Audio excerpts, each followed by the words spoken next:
La mission nécessite beaucoup de matériel et un peu de grimpette.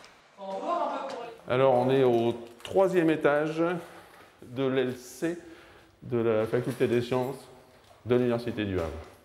Une fois par mois, Antoine et Didier vont rendre visite à 2 vieilles amies.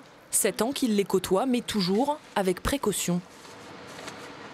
Le but, c'est d'enfumer un peu, pas trop, et c'est surtout de les empêcher de communiquer. C'est notre survie.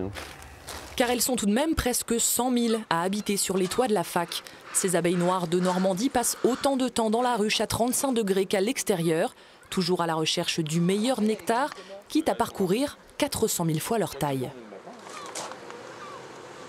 Il y a toute la falaise avec les arbres.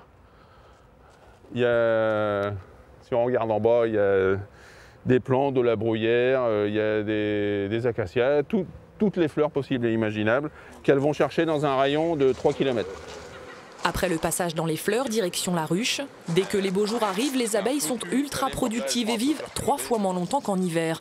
C'est dans ces cadres qu'elles s'activent le plus. Donc là, on voit bien la structure, avec le miel tout autour. Et là, des alvéoles avec des nymphes à l'intérieur. Elles sont fermées, elles sont en train de se transformer en abeilles. Contrairement aux idées reçues, les abeilles sont bien mieux ici, loin des pesticides liés à l'agriculture intensive dans les campagnes. On est au Havre, on est dans un monde industriel. Il y a des voitures, mais voilà, c'est un des intérêts, c'est que les abeilles se portent bien en ville.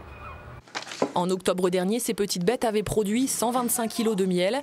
Espérons qu'elles soient aussi généreuses pour la prochaine récolte.